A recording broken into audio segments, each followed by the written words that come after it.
Part 1. The Dead Engines. In the early 2000s, something strange started happening in mechanic shops across the United States. Toyota owners, people who had bought the brand precisely because it was supposed to last forever, began showing up with engines that had mysteriously filled with black tar. Not a few, thousands, then tens of thousands. The valve covers came off, and the damage was always the same. A thick, carbonized coating wrapped around every moving part, as if someone had poured molasses into the engine and let it bake.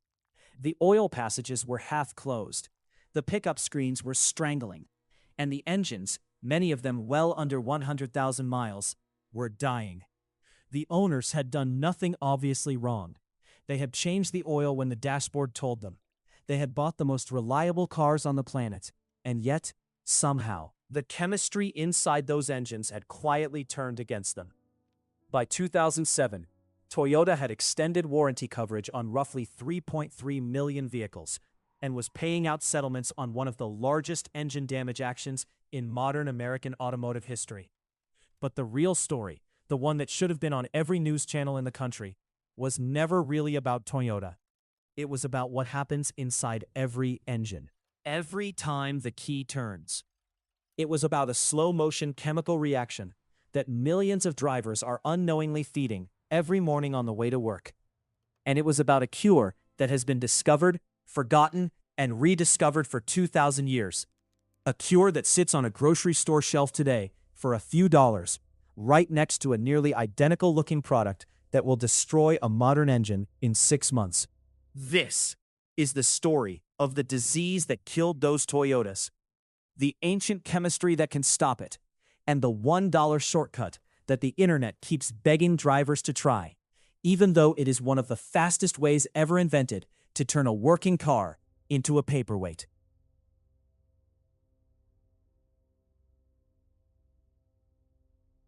Part 2.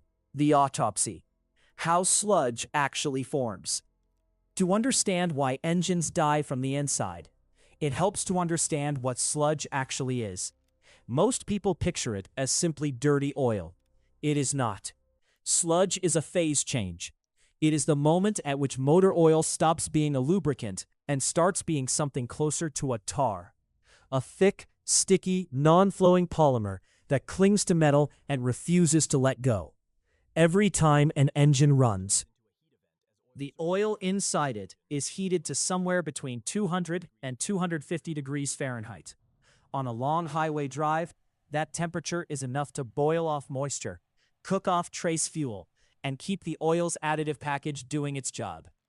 On a 5-minute commute to a grocery store, it is not. Here is what actually happens during a short trip. The engine fires up cold. Fuel is injected, and because the combustion chamber is still below its design temperature, some of that fuel does not fully burn. It slicks past the piston rings and drips into the oil sitting in the crankcase. At the same time, moisture from the outside air condenses inside the engine and ends up in the same oil. Carbon soot, a normal byproduct of combustion, joins the mix. The engine reaches perhaps 150 degrees. The driver parks, and the entire cocktail cools down with those contaminants still sloshing around inside. Multiply that by 5 trips a week, 52 weeks a year, 5 years in a row. The oil never gets hot enough, long enough to purge itself. The detergents in the oil, the very additives designed to hold all this garbage in suspension, eventually run out. And when they do, the hydrocarbons start to oxidize and chain together into long polymers, trapping soot and moisture into a sticky matrix that settles onto every horizontal surface inside the engine. That is sludge. It is the chemical fingerprint of a commute that a 1950s engineer would never have considered normal. The engines of that earlier era were built for long drives and manual intervention. The engines of today are built for an idealized operating cycle that most drivers in real American traffic never actually give them. Which raises an uncomfortable question. How does an engine fill with tar despite its owner following every rule in the manual? The answer is that the manual was written assuming a drive most owners never take. Part 3. The workshop truth. Why dealer flushes cost $500. When the damage finally shows, a lifter tick on a cold morning, a dashboard warning light, a sudden drop in oil pressure, the owner goes to the dealer, and the dealer, often enough, has a solution ready. An engine flush, $200, $300, sometimes $500. A machine gets hooked up, a fluid circulates, a technician signs off, the car goes home. The uncomfortable fact is that most of that service is a $3 bottle of commercial detergent poured in and drained out. The actual procedure takes about 10 minutes of labor, and there is nothing secret or conspiratorial about this. It is simply how dealership service departments are structured to make money. Service advisors at most American dealerships work on commission. Their base pay is deliberately low. Their income depends on what they sell. Injector cleanings, fluid exchanges, treatments. These are high-margin services because the chemistry is commodity chemistry and the labor is minimal. The markup is the business model. The late Tom and Ray Magliozzi, hosts of NPR's Car Talk for 25 years, used to call these procedures profit centers, and they were exactly right. But notice what is not happening here. No one is hiding anything.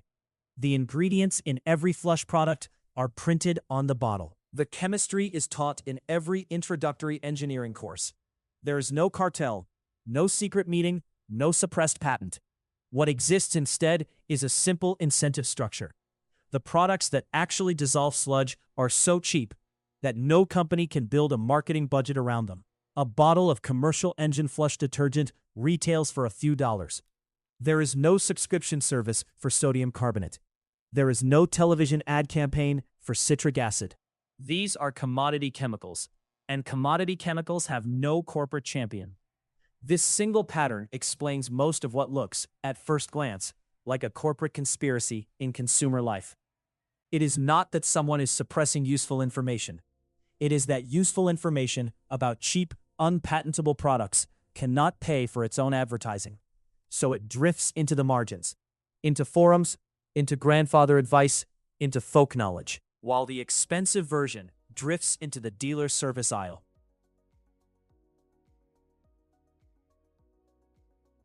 Part 4. The dangerous shortcut. Why the $1 cure destroys modern engines. Which brings us inevitably to the folk knowledge itself. Because there is one piece of garage advice that has been passed down online for decades, promising to do the dealer's entire job for a single dollar, and it will destroy a modern engine faster than any of the problems it claims to fix. The idea goes like this. In the 1950s and 60s, old-timer mechanics, or so the story goes, used to drop mothballs into engines and fuel tanks. The active ingredient of traditional mothballs, a compound called naphthalene, really is a solvent. It really can dissolve carbonized deposits. Therefore, the logic runs, a $1 box of mothballs from the laundry aisle must be a direct substitute for a $200 engine flush. The logic is seductive. The chemistry contains just enough truth to sound plausible. And the practical outcome, in nearly every modern vehicle, is catastrophic. There are 3 problems stacked on top of each other, and each of them on its own is enough to end an engine. The first problem is identification. Most mothballs sold today in American stores are not naphthalene at all. They are para-dichlorobenzene, often labeled PDB or para-DCB, a chlorinated aromatic hydrocarbon that looks almost identical to the traditional product on the shelf. When PDB gets hot inside a running engine, it breaks apart. The combustion byproducts include hydrogen chloride, chlorine gas, and trace phosgene. Hydrogen chloride, once it meets the moisture that is always present inside an engine, becomes hydrochloric acid. That acid attacks cylinder walls, bearing surfaces, and piston rings.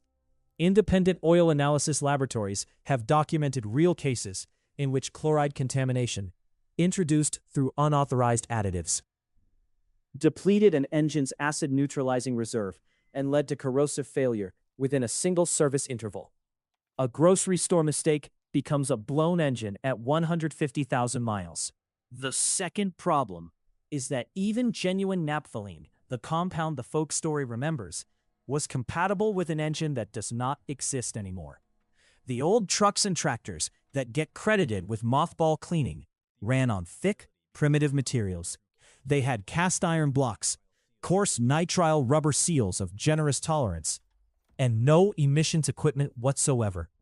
Modern engines are built with precision elastomers, EPDM, silicone, refined nitrile blends, and they are much more sensitive. Each chosen for chemical compatibility with specific modern oils. Naphthalene attacks several of these elastomers. It swells seals. It degrades gaskets. It causes leaks in places that were oil-tight an hour earlier. The same molecule that might have cut through carbon in a 1958 pickup truck will turn a modern sedan into a driveway oil slick. The third problem belongs to the world outside the engine. Every modern vehicle sold in the United States has a catalytic converter. Most diesel vehicles have particulate filters. A growing number of gasoline vehicles now have them as well. Vaporized naphthalene, once it reaches the exhaust stream, clogs those filters and poisons the oxygen sensors that manage the fuel-air ratio. The result is not just a performance drop. It is a $1,000 emissions repair, stacked on top of whatever damage has already been done inside the engine block. So the folk wisdom is not exactly wrong. Naphthalene is in fact one of the most effective carbonized deposit solvents ever identified. And the old-timers were not imagining that. What the folk wisdom gets catastrophically wrong is the assumption that a molecule which worked in a 1950s farm truck will work in a 21st century sedan. The engines are not the same. The seals are not the same. The exhaust systems are not the same. And the stores do not sell the same compound they sold 60 years ago. This is the pattern, over and over again in internet engine hacks. A real observation from an earlier century gets flattened, generalized, and recycled into a miracle cure for cars that were never built to receive it. Part 5. 2,000 years of real chemistry. And yet, and this is where the real story finally opens up, the folk wisdom points to something true. There is, in fact, a 2,000-year-old chemistry that really can dissolve the kind of organic polymer that forms engine sludge. Human beings have been working with it since before the Romans, and the modern petroleum industry has spent the last century quietly perfecting it. The principle is called saponification and dispersion, a class of molecules known as surfactants, many of them alkaline, carries a structure that can grab onto oil on one end and water on the other. That dual nature lets them break the bonds holding deposits to metal surfaces. Anyone who has used dish soap to rescue a greasy pan has witnessed the chemistry at work in their own kitchen. Archaeological evidence suggests that ancient Egyptian and Roman workers produced a stable calcium-based grease by combining slaked lime with olive oil. The lime reacted with the triglycerides in the oil, creating a thick, heat-tolerant lubricant that could be packed into wooden axle hubs and would survive the load of a grain cart. That same reaction, saponification, is the chemical foundation of every bar of soap, every dishwasher detergent, and, in far more sophisticated form, every modern engine oil's detergent additive package. Pliny the Elder, writing his encyclopedic natural history in the 1st century of the Common Era, recorded the earliest known use of the Latin word sapo, the root of every modern European word for soap. He described it as a preparation used by the Gauls, made from tallow and the ashes of beechwood, primarily for dressing the hair. The cleaning application had overtaken the cosmetic one. By the medieval period, soap makers' guilds were a recognized profession across Italy and Spain. The chemistry spread because it worked, and it worked because the molecular logic behind it was genuinely universal. The next great leap came during the Renaissance. Leonardo da Vinci, working in Milan in the late 1400s, became the first figure in recorded history to study friction as a measurable physical phenomenon. He described what is now called the coefficient of friction. He proposed that a thin lubricating film could separate two moving surfaces and reduce wear. And he sketched self-oiling axle bearings. Bearings that drew their own lubricant up from a reservoir as they turned. His drawings sat in notebooks for 400 years before industrial machines finally caught up to his imagination. When modern rolling element bearings took their mature form in the 19th century, they were in some sense the realization of sketches Leonardo had made while the printing press was still new. But the real breakthrough for the internal combustion engine came in the middle of the 20th century. During the Second World War, the United States faced a severe shortage of high-quality mineral oil for aircraft engines operating at extreme altitudes and extreme cold. American petrochemical engineers began designing synthetic lubricants from scratch, starting with aromatic hydrocarbons whose behavior they already understood. One family of molecules, built by attaching long alkyl chains to a naphthalene ring, turned out to have extraordinary properties. It retained the electron-rich resonance of the naphthalene core, which absorbs and dissipates thermal energy, much like an antioxidant. But the alkyl chains eliminated the volatility and the seal-attacking behavior that make raw naphthalene so dangerous. The compound is called alkylated naphthalene. The industry abbreviates it to AN. Alkylated naphthalene is classified by the American Petroleum Institute as a Group 5 base oil, the most specialized category of synthetic lubricant base stock. Two major manufacturers, ExxonMobil and King Industries, produce it commercially at industrial scale. It appears in wind turbine gear oils that are expected to run for 7 years between changes. It appears in compressor fluids operating near their thermal limits. And it is blended, in small but meaningful amounts, into many of the premium synthetic motor oils sold in American auto parts stores today. Read that again. The solvent power that folk wisdom tried to claim for a grocery store mothball is completely real. The mothball itself is genuinely dangerous. But the engineered, stabilized, modern seal-compatible molecular cousin of that compound, tested, blended, and sold legally, sits on store shelves right now, inside $10 quart bottles with unremarkable names. Premium synthetic oil is not a scam. It is a chemical masterpiece. For most drivers, buying it and using it on schedule is the single most effective anti-sludge strategy available. What looks like a high price for a bottle of oil is, in fact, the cost of a century of research and 2,000 years of human intuition about what cleans metal. Part 6. What actually works and what does not. So what should a reasonable car owner actually do with this knowledge? The first step is diagnosis, and it costs nothing. A 3-point audit takes about 60 seconds with the hood open. Step 1. Pull the dipstick. Look at the color and texture. Honey brown is normal. Coffee black on a recent oil change is a sign of heavy soot and likely deposit buildup. Milky, tan, or foamy oil is a warning of water or coolant contamination. A serious problem that no chemistry in a bottle will fix. Thick black crust clinging to the dipstick itself is an advanced warning that belongs in front of a professional mechanic. Step 2. Smell the oil.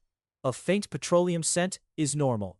A strong gasoline smell indicates fuel dilution, which destroys the oil's load-carrying ability and accelerates bearing wear.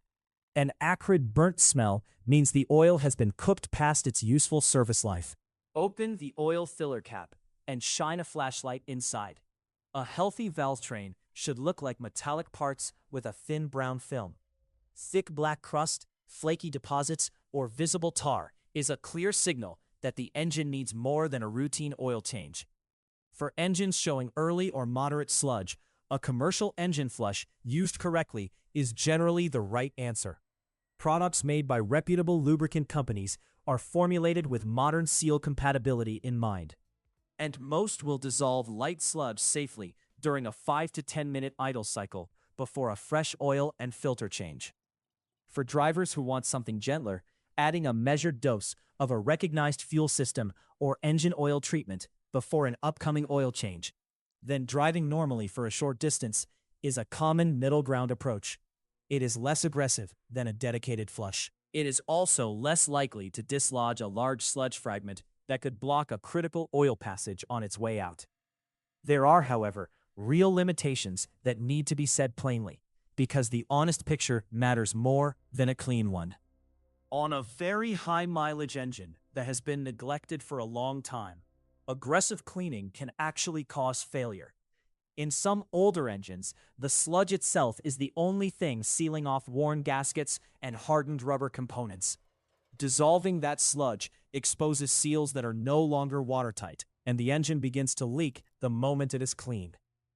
Professional mechanics understand this trade-off well. For an engine with unknown service history and significant mileage, a slow, incremental cleanup across several short oil change intervals is safer than a single hard flush.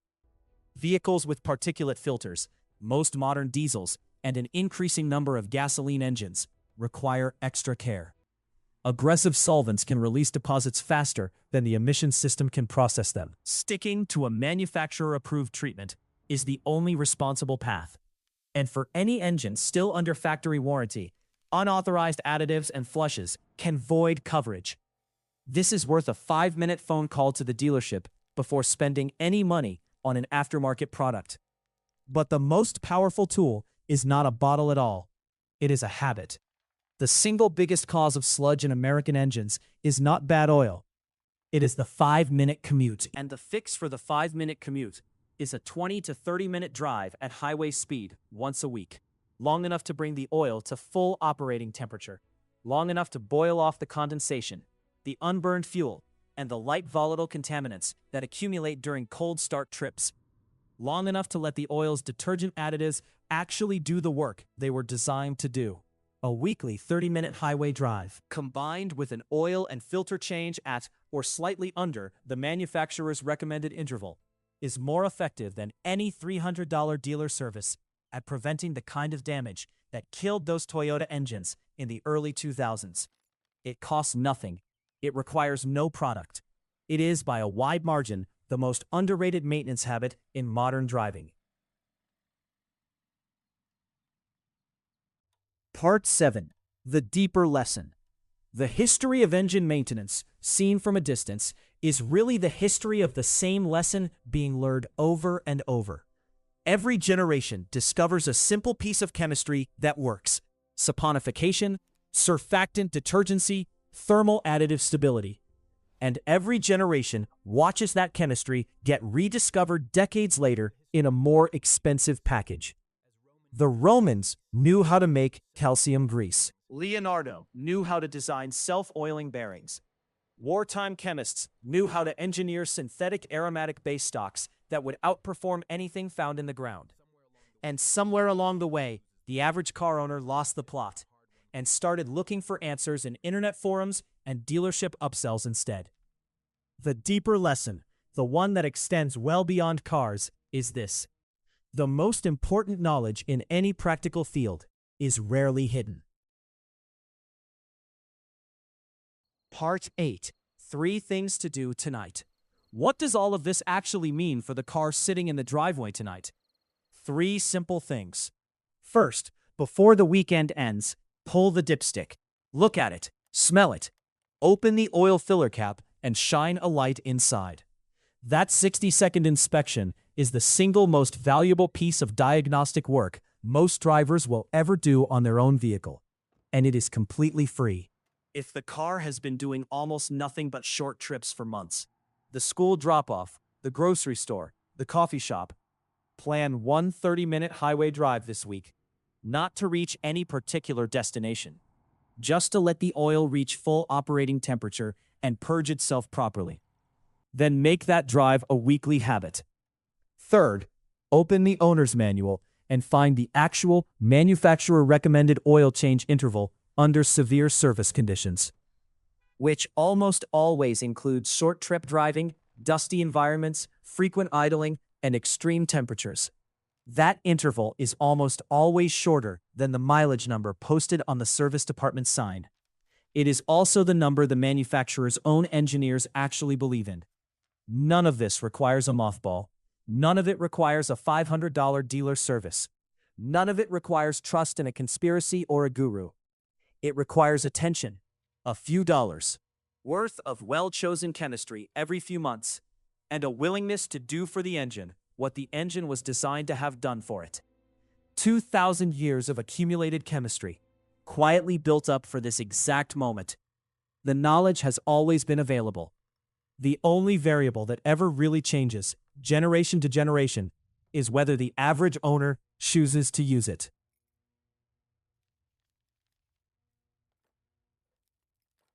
Part 9. Closing and Call to Action. If this story was useful, subscribe to Oracle Prime for more deep dives into the practical knowledge that has quietly kept civilizations moving, and the marketing stories that tried to bury it. Share this video with a friend who drives short trips. Drop a comment below with one maintenance habit that kept a family vehicle running past 200,000 miles.